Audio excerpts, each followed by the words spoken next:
Going to continue this morning looking at the temptation of Christ in the wilderness, coming from Luke, the fourth chapter. And today we're going to start looking at the individual temptations, one piece at a time. Last week we talked about the event of going into the wilderness itself and its significance. And Jesus, full of the Holy Spirit, returned from the Jordan and was led by the Spirit in the wilderness for 40 days, being tempted by the devil. And he ate nothing during those days, and when they were ended, he was hungry.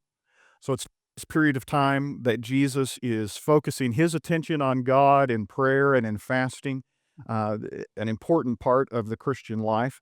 And he's doing this fasting. It's an extended fast.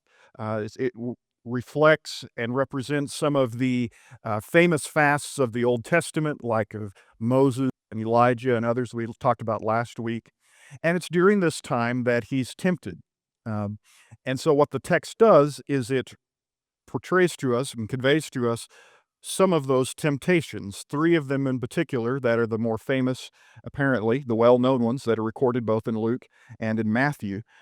Slight variations in the way they're recorded, but basically the same content.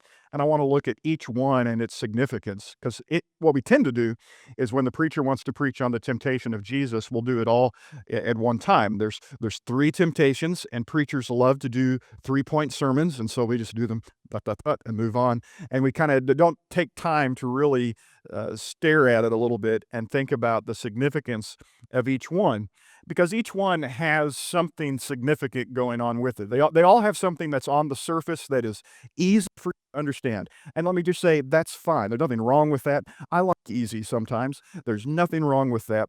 And you can read this and just take away the simple lesson, and you will have learned something valuable.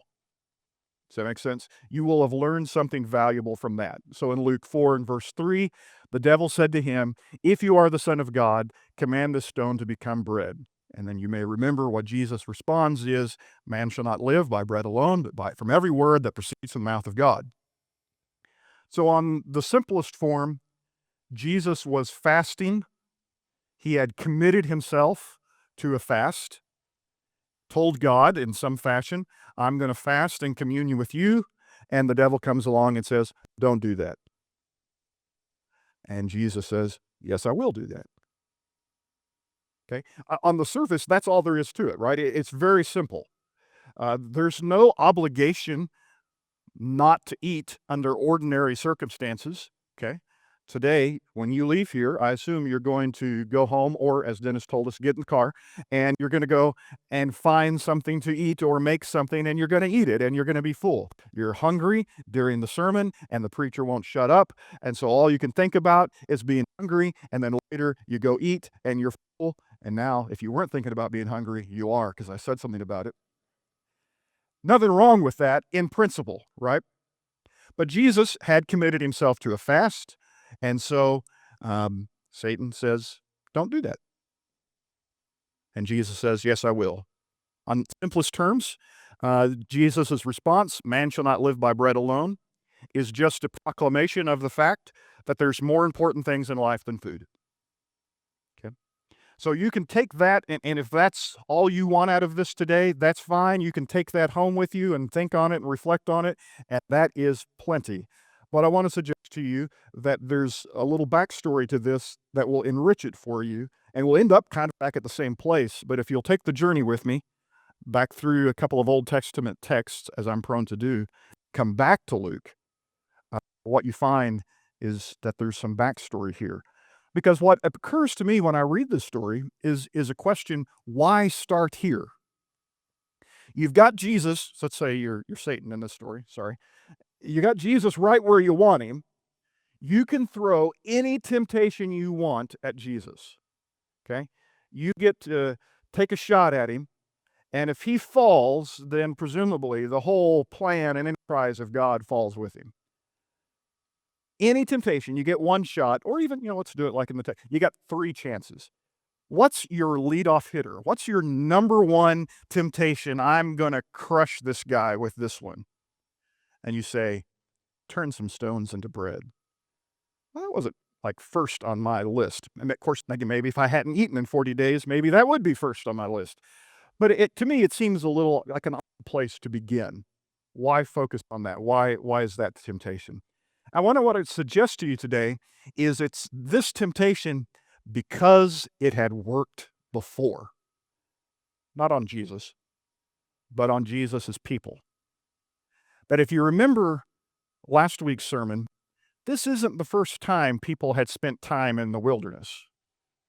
And in fact, one of the important stories of the Old Testament, maybe the important old story of the Old Testament, is the story of the Exodus and how they went out of Egypt and they went to Mount Sinai and they met with God. And that's where Moses fasted for 40 days. But then the people, they go further out into the wilderness and they are supposed to be living as the people of God on the way to the promised land. Okay, does this sound familiar now? People in the wilderness, supposed to be living as God's people, and it turns out they are tempted to not do that. And here's how the temptation goes. This is from Exodus chapter 16, 2 through 3. And the whole congregation of the people of Israel grumbled against Moses and Aaron in the wilderness. And the people of Israel said to them, "Would that we had died by the hand of the Lord in the land of Egypt, when we sat by the meat pots and ate bread to the full, for you have brought us out into the wilderness to kill this whole assembly with hunger." Okay, so what's the story? These people are crying out to God, and not the first time. Remember, they had been slaves in Egypt. They had been miserable. And Exodus says they cried out to God, and their cries were heard by God. And he had compassion on them.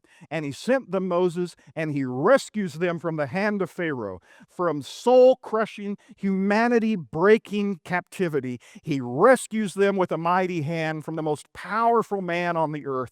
He overcomes him with 10 plagues, and he just drags them out of Egypt and crushes the army of Pharaoh in the Red Sea. And he brings them out, and he comes down to Mount Sinai, and he reveals himself to them. And he says, "I am the God who has revealed myself to you. I am the God of your fathers, Abraham, Isaac, and Jacob. I am the God who has saved you. And now I'm going to keep the promises I made to your forefathers. Off we go." And it's to that God they said, "Well, we're really hungry. We're really hungry." In fact, they begin to cry out, not because of their captivity, but because of their salvation. They cried out because they wanted freedom, but they didn't like the freedom that they got.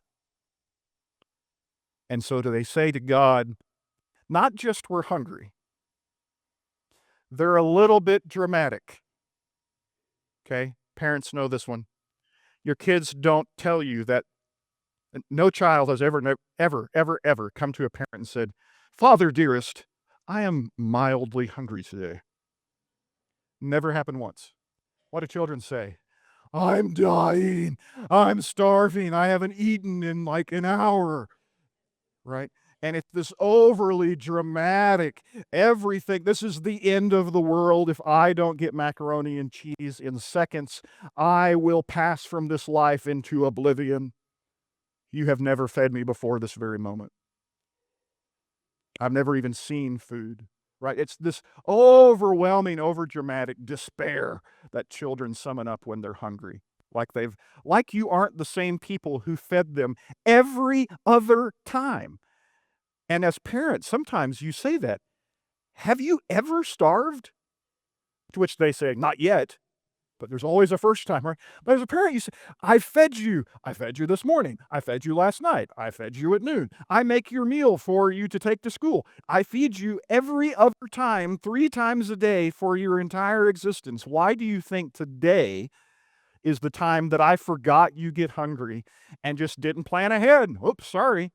We had a good run. You're going to starve to death." Why do kids think that way? Well, because they're kids. And they are learning something that it takes a lifetime to learn, and that's trust. When kids do it, we say, "Oh, adorable children." Sometimes we say that through gritted teeth, but we say it. When adults do it, it's just sad. And they do it to God. The same God who had turned the Nile to blood, who had scourged the land of Egypt to get these people out. You, you brought us out here. Mostly they blame Moses and Aaron, but it's understood who they're really blaming. You brought us out here to starve to death. What are you going to do about it? So Moses says to Aaron, say to the whole congregation of the people of Israel, come near before the Lord, for he has heard your grumbling. This is a different terminology, okay? In Exodus chapter 1, when they are slaves, it says he heard their cries and had compassion on them. In this passage, it says he heard their grumbling and tolerated it. Okay? He heard their grumbling, and what does he do? He responds to them by giving them bread in the wilderness. The text says, when the dew had gone up, there was on the face of the wilderness a fine flake-like thing, fine as frost on the ground.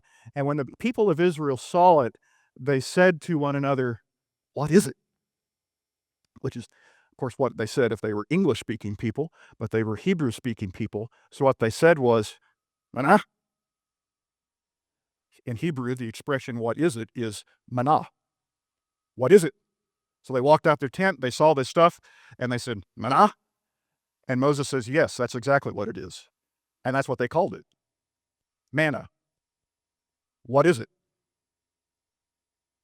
And God gave it to them, and they did not know what it was, but Moses said to them, it's the bread the Lord has given you to eat. They complained. God gave them something. They said, what's this? Isn't that your favorite, parents? I'm sorry for all the kids who might still be in here. I'm picking on you. I'm being mean.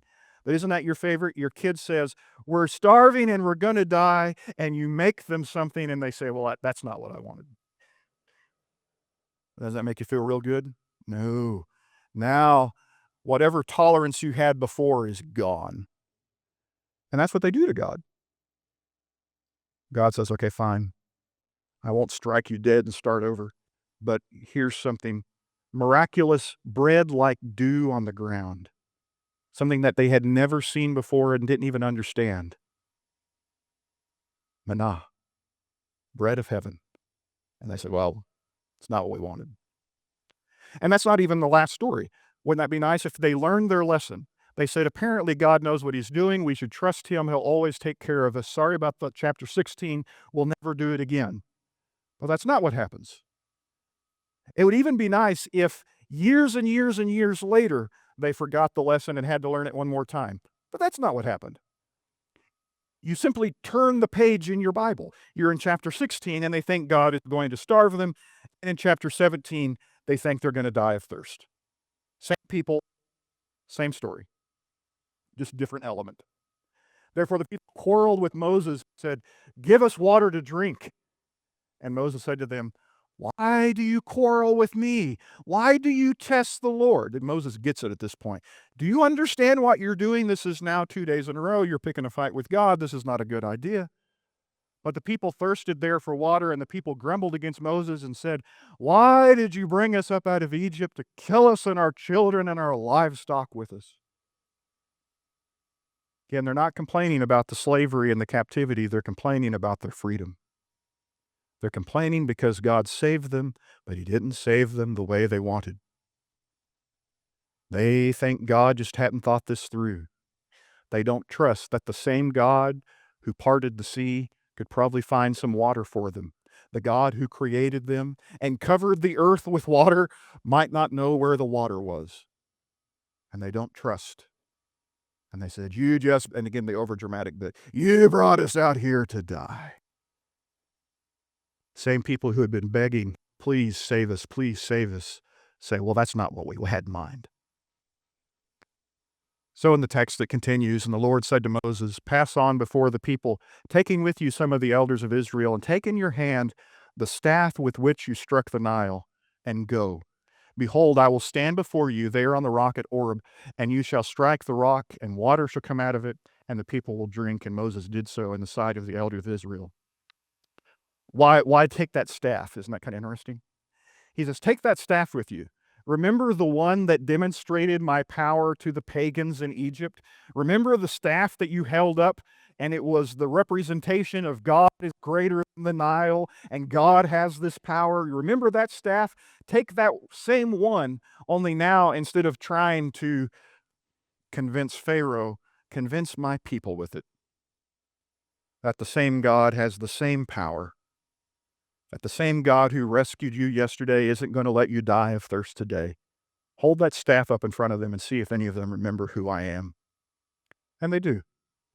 And he called the name of the place Massa and Meribah because of the quarreling of the people of Israel and because they tested the Lord by saying, is the Lord among us or not? Don't miss the significance of verse 7. At the end of those two stories, you get that statement. Is the Lord among us or not? You can go back and reread those chapters. And at no point did they say, is the Lord among us or not? But that's what God heard. When they said, we don't like what we've got, we don't think God's going to take care of us, we don't trust it'll come through, what God heard was, are you God or not? When they said, we're thirsty and we think we're going to die of thirst and we don't think you care, what God heard was, is God among us or not? Are you God or not? The same God who had rescued them, the same God who had sent the plagues, the same God who had done all these things. They tested him, they questioned him, they doubted him, and they did not trust. And they called the place Massa and Meribah. You read your Old Testament. When we tell this story to children, we tell it as a cute, positive story because that makes a better coloring sheet, and I've got no problem with that, okay? We say one time God provided manna in the wilderness, and one time God made water from a rock in the wilderness, and that was great. Read the Old Testament. That is not how the story is remembered. Every time this story comes up, it is a criticism of the people involved because they dared to test the Lord their God rather than walk in trust after all that he had done. What did Satan learn in the wilderness? The people apparently didn't learn anything. Satan learned something. You can use hunger to turn trust into complaint.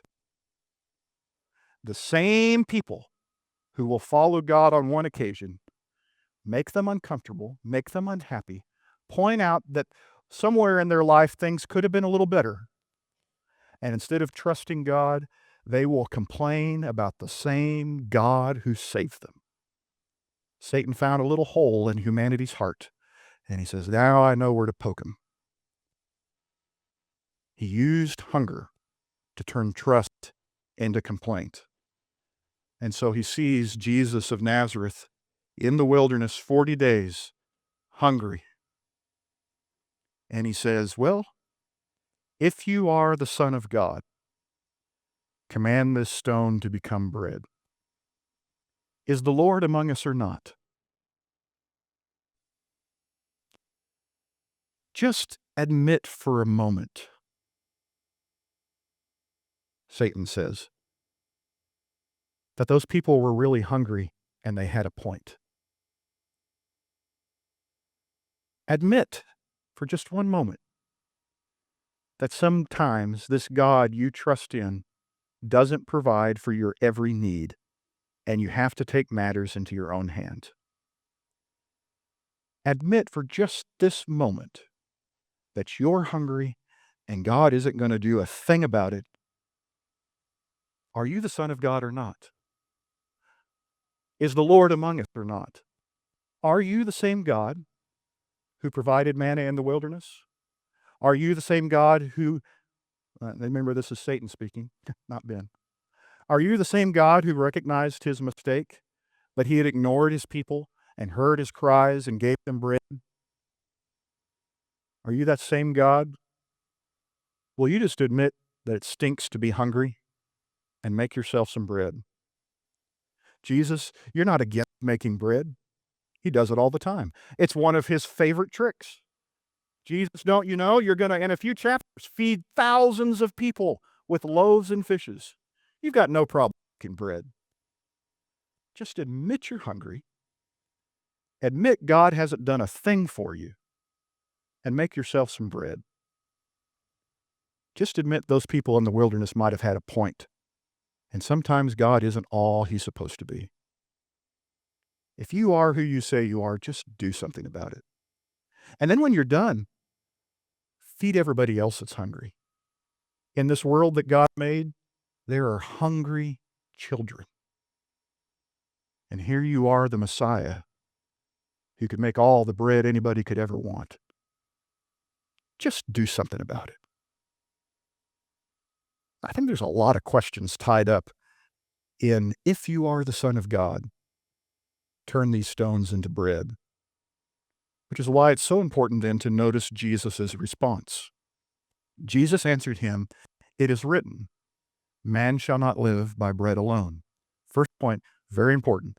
Jesus did not say, man shall not live by bread alone. It's not what he said. What he said was, it is written, man shall not live by bread alone. And what he's quoting from is from the book of Deuteronomy, when Deuteronomy is retelling the stories of the Exodus and what you were supposed to learn from it. And he says, there was a lesson we were supposed to learn in the wilderness, and Satan, you didn't get it. You missed the point. The lesson in the wilderness taught us something. In fact, it taught us two things, both contained in the passage he quotes in Deuteronomy, and I want to share them with you today. That there were two important lessons in the wilderness that people have to learn. And Jesus knows if he stops here and turns stones into bread, he's missing the point himself. What was the point? Here's Deuteronomy 8:3. And he humbled you and let you hunger and fed you with manna, which you did not know, nor did your fathers know, that he might make you know that man does not live by bread alone, but man lives by every word that comes from the mouth of the Lord. He's speaking specifically of that incident we just read in Exodus. And he says, well, what is Moses telling him? What were we supposed to learn? Okay, just recap of the Old Testament for a minute. Exodus tells the story the first time. And then the book of Deuteronomy, do is two, like dos, okay, do. Deuteronomy is the second telling. And so Exodus tells the story, and then before they pass over the promised land, Moses says, I'm not sure you were listening, we're going to repeat everything. And he goes back and reviews all the stories and all the laws and says, here's what you were supposed to learn. Before you go into the promised land, I need to make sure you got the point of what you were supposed to learn from the story of manna. And what Moses tells them is, here's what you're supposed to learn. It wasn't about the bread. The point of the manna is not God's a genie and you rub the lamp and he'll make bread for you. That's not the lesson. The lesson is a God so powerful that could make manna in the wilderness, a God so powerful he could bring water from a rock, a God so powerful he could save you from Egypt, a God so all-knowing that he knew exactly what to do, has not forgotten that you're hungry. He knows what you need. He knows what you want, and he knows what you need. And he uses your moments, both of hunger and of being full, to teach you to trust him more. There is a reason, he says, sometimes we need to be hungry, because it reminds us that we are dependent on God. It's why, I'm going to pick on children again, I'm sorry. It's why the children say, oh, I'm starving to death. Why do they say that? Because they've never missed a meal in their life. They have been so blessed. It is then easy to take for granted what God has given. And you think adults don't do it. Well, we do. But when we're hungry, we realize this is a gift. And in those moments of hunger, we learn something you can't learn when you're full. We learn to trust in God and to live on that trust.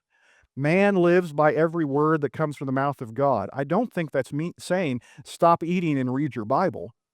I think it's saying when you don't have food, you live on the promises of God. You live on the fact that God has spoken his word and he's spoken good for you, and you either trust that or not. When you're hungry, you live on those words that God has promised. And that's the more important food. Hunger is supposed to teach us trust, not complaint. And what Jesus said, what realizes, if I turn the stones into bread, if I say, well, God didn't take care of me, I guess I will, then he hasn't learned the lesson that hunger was supposed to teach. Not only that, the second lesson in the wilderness comes later in the text. So you shall keep my commandments, the commandments of the Lord your God, by walking in his ways and by fearing him. For the Lord your God is bringing you into a good land, a land of brooks of water, of fountains and springs flowing out in the valleys and hills, a land of wheat and barley, of vines and fig trees and pomegranates, a land of olive trees and honey, a land in which you shall eat bread without scarcity, in which you will lack nothing, a land whose stones are iron and out of whose hills you can dig copper. These are the words. This is the next verse. Man shall not live by bread alone, but by every word that proceeds from the mouth of God. What are the words? These words. I am taking you to a land where you will not be hungry. Do you believe I can get you there or not? When you say, oh, you're going to let us die in the wilderness, you're not living on the word of God. You are not trusting that the same God who said, I'm taking you to a place where you'll never run out of bread, and I know how to get you there. You're not trusting that God. You're not learning the lesson of hunger. These are the words we have to live on. And you shall eat and be full, and you shall bless the Lord your God for the good land he has given you. Hunger was the first lesson, but the second is how to be full well.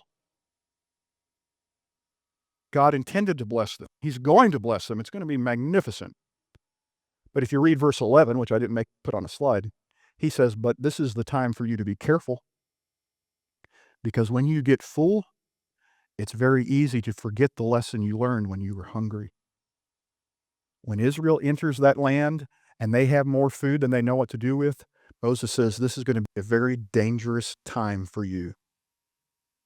Because this is how we think. When we're hungry, God's starving us. When we're full, look how good I did. And God's not in the picture at all. Of course, it's supposed to be the reverse. When we're hungry, we say, God will sort it out. And when we're full, we're supposed to say, bless the Lord, O our soul.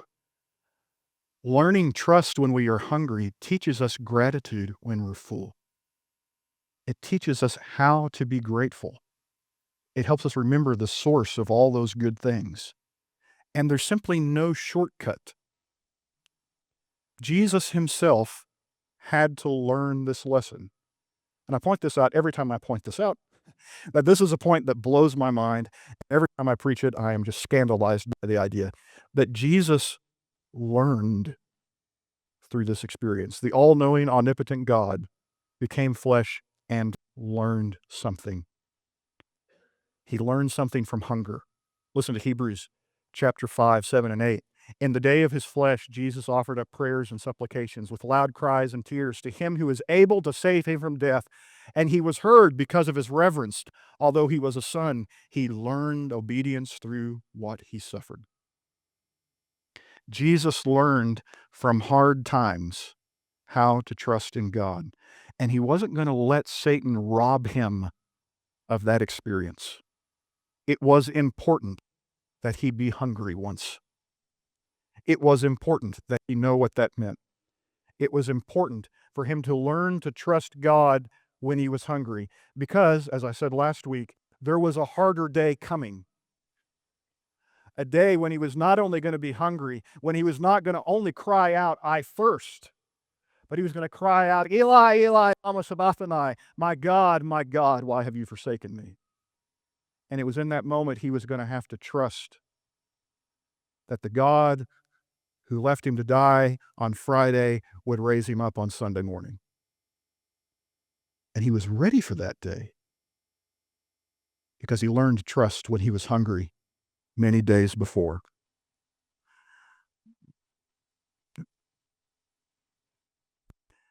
Fact is, you can't obey a God you don't trust. You can only complain about him. Trust is essential to obedience. And so God gives us opportunities to learn it.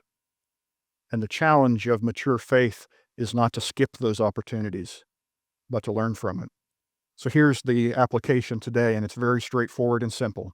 If today you are hungry, and you can take that metaphysically if you want to, anything you want to apply it to, if you're in need, if you're in want, if you're hungry, this is a moment for you to learn trust. If you are full, remember when you were hungry and give thanks.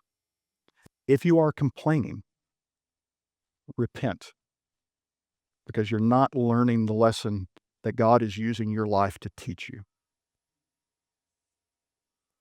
Riches I heed not, nor man's empty praise. Be thou my inheritance now and always. Be thou and thou only the first in my heart. O high King of heaven, my treasure thou art. Either he's first and supreme or he's not at all. And I hope both when we're hungry and when we're full, we put him in the right place in our heart.